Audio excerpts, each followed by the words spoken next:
Have you ever taken the time to listen to the New Zealand national anthem? Not God Save the Queen, but God Defend New Zealand, the one that everybody sings, is commonly used.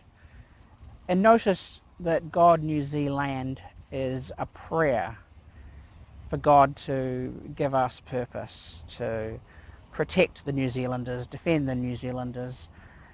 And generally it's a large outsourcing of what would generally these days I think be considered a temporal task of taking care of ourselves, possibly with some military hardware, to divinity, to get God to do these things for us. This is not just our anthem, and a very democratically selected one too, because it's not the official one, it's more of a popular taken over theme song for New Zealand. Not just a prayer, but it's also the New Zealand defence policy, and has been long since the anthem and leading up to it. So I want to talk a little bit about that. Have you ever thought about this song and the meaning of it and how New Zealand is defended? Because it's not, as other nations, poised to destroy enemies with batteries on the coast or nuclear weapons or mighty fleets of ships or the 2 or 3 remaining aircraft that circle around Hobsonville there. Actually, they had 4, which is unprecedented, yesterday, and 3 the day before that. Didn't see any today. Possibly this is beside the point. It's very unusual for New Zealand to have much of an air force, and New Zealand's defence policy right through history, from the first inklings that the New Zealanders had that they were a nation, and this happened early 1800s, so that's a good starting spot. There was no plan to defend New Zealand as such. It's always been an alliance, whether it's the British Empire or the Commonwealth or the free world or some commercial interest, to have New Zealanders fight other people's wars in other lands in exchange for this regional security that New Zealand depends on. That some big bad power, like, I don't even know, China or Japan, maybe the Russians, maybe that's just a joke, or some crazy Filipino dictator or Indonesians, could happen in like a clicking of the fingers. Over a very short amount of time someone goes crazy and they say, I'm going to get New Zealand. Something like that, I guess, is how it would go. Or back in the day, of course, there's potentially the Americans or the Spanish or the French or the Dutch. Abel Tasman found New Zealand. These sorts of superpowers might sweep in and nab New Zealand, which is the sort of thing that happens to organised countries that have got roads and tax systems. You think of English history or entirely Britain, and it's changed hands so many times over the past couple thousand years, and that's because it's basically like a big domestic turkey or chicken that's just sitting there ready to be eaten, and the infrastructure is already in place. Of course, if there were an anarchist system, there'd be nothing to take over. It would be very hard uphill battle all the way. If you took Auckland, say, it would not immediately follow that you had Wellington, or vice versa. You go ahead and take Dunedin, and then you've got to battle your way up to the next town and the next town, and Christchurch aren't going to say, okay, you got Timaru, I guess we're done. This, of course, has not been the case for a couple hundred years, ever since there was a unified country and they called themselves New Zealand, which was not the case when the New Zealanders I'm speaking of, us, were just Maori. Of course, I'm not talking about my particular genetic inheritance. I'm talking about us prior to my gene pool coming to New Zealand and joining it. I'm talking about the continuity that I'm part of, but not the continuity that I inherit genetically. At this time, my people were not on the scene. So when I say we, don't get tricked. I am talking about Maori when I say New Zealanders in the first instance. So they were the first to face this problem. As I say, they didn't have a problem when it was sort of semi-anarchistic in New Zealand, because there was nothing to take over particularly. There was no infrastructure, there were no roads, there was no people of New Zealand, just a collection of non-centralised powers, different iwi groups, different tribes, and certainly they wouldn't yield just because someone had taken over one particular area. They didn't identify that the North Island and the South Island were part of any particular one unified body, the way that it is now. Which islands will or will not be New Zealand, it's not something that has always been determined.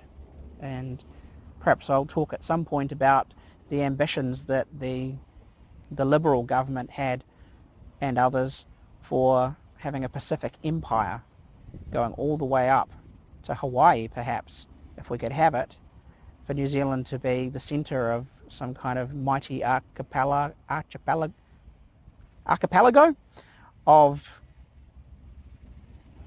little ruled islands. Yeah, if you knew what archipelago was, then you'll be sorry that I tried to pronounce it wrong, and you wouldn't need the explanation that followed. Sorry. So, the first guys to face this, they must have had some kind of conscience that New Zealand was ripe for the picking. So you had a group prior to the Treaty of Waitangi, which was a decision, that realised, oh my goodness, New Zealand, we New Zealanders, our power hierarchy, our culture, life as we know it, our resources perhaps, they are in play, and someone's going to come and get them. Captain Cook had discovered he had claimed New Zealand for Britain.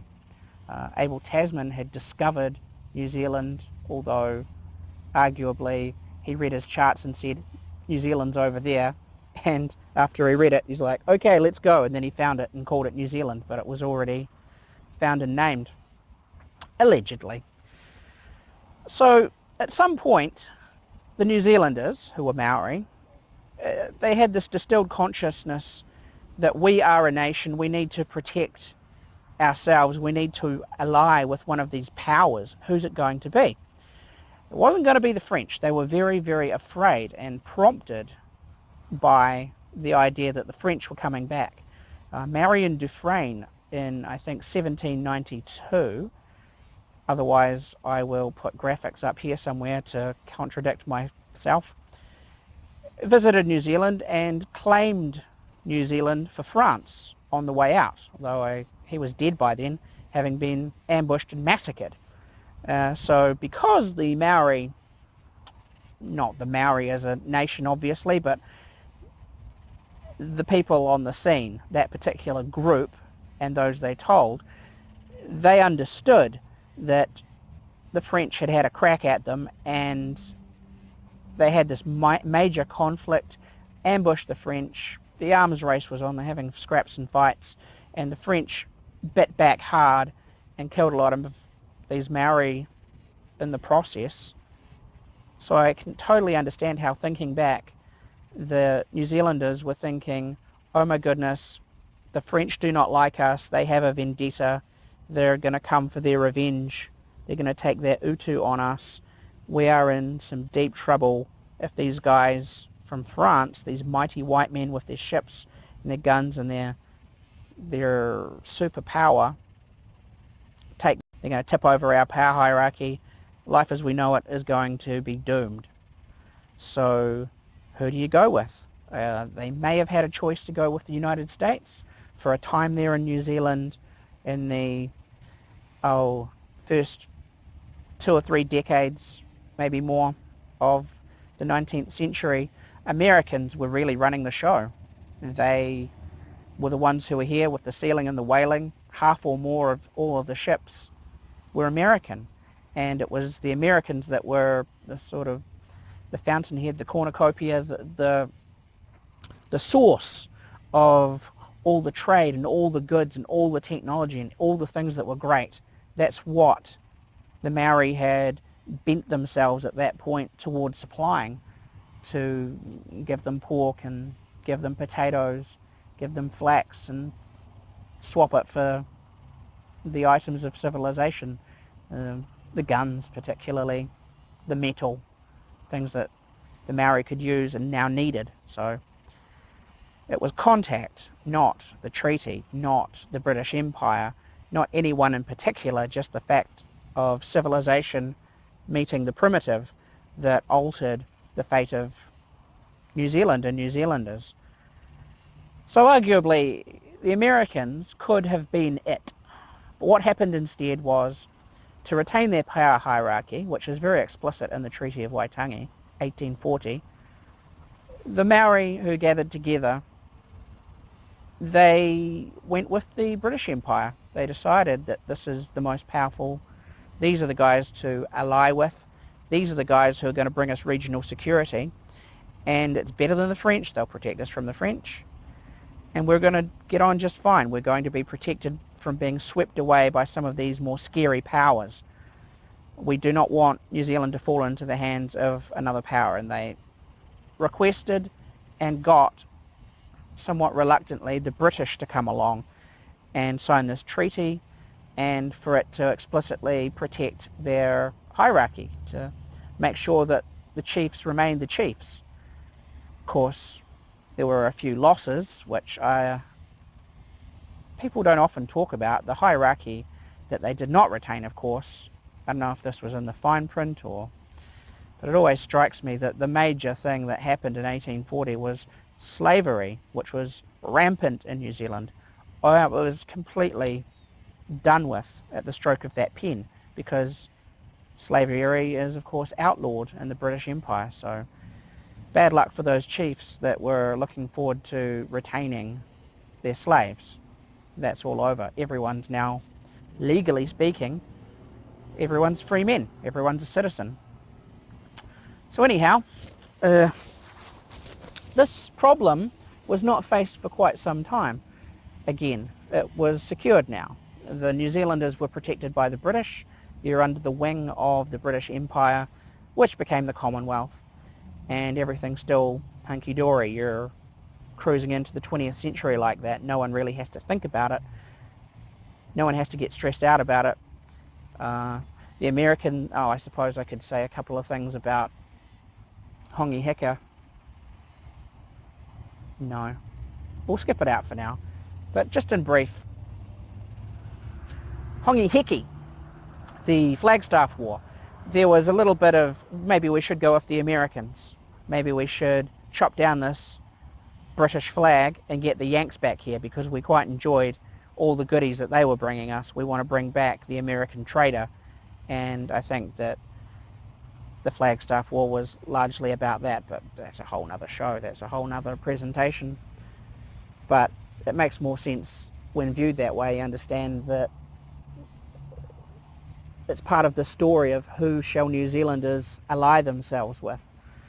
I think it was a mistake to go off the Americans, probably. I think they were trying to bring back the good old days of whaling, because they had fond memories for a generation of all of these wonderful goodies that the Yanks brought with them to the Bay of Islands and all around the coastal whaling stations where Maori were able to trade and get amazing goodies. But they could not bring those days back by kicking out the British and chopping down their flags, because there weren't any whales anymore and there weren't any seals anymore. Those days were gone. I don't think that they were quite aware of that. Anyway, I'll get into that at another point. So, fast forward ahead. Apart from the Great White Fleet, which travelled to New Zealand approximately 1913, I don't remember. Don't have notes for this one, so I'll put it up here. If it is 1913, that'll be just great. President Roosevelt, the old Rough Rider fellow, what's his name? Robin Williams from Night at the Museum. He sends this huge American fleet around the world, and it visits New Zealand and wows everyone and impresses them. And that's supposed to coax New Zealand, hey, why don't you, instead of being protected by the British Empire, why don't you ally yourselves with the Americans? No thank you, said New Zealand, and went along its way. And everything just worked out fine. There was something called the Winds of Change speech delivered by the British Prime Minister in South Africa, whose name escapes me, but I can put that up there. I listened to it on YouTube. I found it very interesting, and I can imagine at the time this wind of change speech. Basically, he's saying to the previous colonies who were under the wing of the British Empire in the post-war era, including South Africa, you guys are going to have to look out for yourselves. We, the British Empire, after World War II, we're not what we used to be. We've been broken. We don't have a lot of money and power. The new kid on the block is America. You might want to look to them. Have a nice time. Thanks for stopping by. It's been a good empire, hasn't it? Great Commonwealth. See you at the Commonwealth Games. God save the Queen. Catch you later. That's my condensed version of the Winds of Change speech. So New Zealand did switch over to the Americans, although we're still in the Commonwealth. The new superpower is the USA, and it's their fleet that keeps the big bad guys at bay in exchange for New Zealand showing up to do a bit of Vietnam or, I don't know, public service, whether it's engineering or medical or some actual fighting, some peacekeeping or whatever you like. Fighting other people's wars that in return, basically, the USA, Uncle Sam, is going to mind the backyard for us and make sure the Pacific is safe. Whether the new president of the US is still keen to do that is debatably in play. Some people think it is, and a friend of mine went to the States to help fight in the election to make sure the right president got in, because if Hillary Clinton were to have become president, he was concerned that the Pacific would fall to another power and New Zealand with it, like a pawn. Curiously though, my friend did not back Trump. So hopefully that's being taken care of by somebody.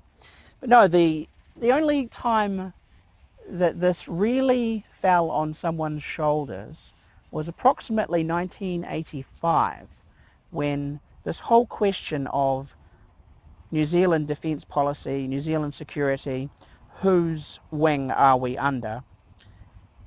It seems like all the rules, all the understanding from all of the New Zealanders hitherto, suddenly the people of the 80s, led by Prime Minister David Lange, it was forgotten.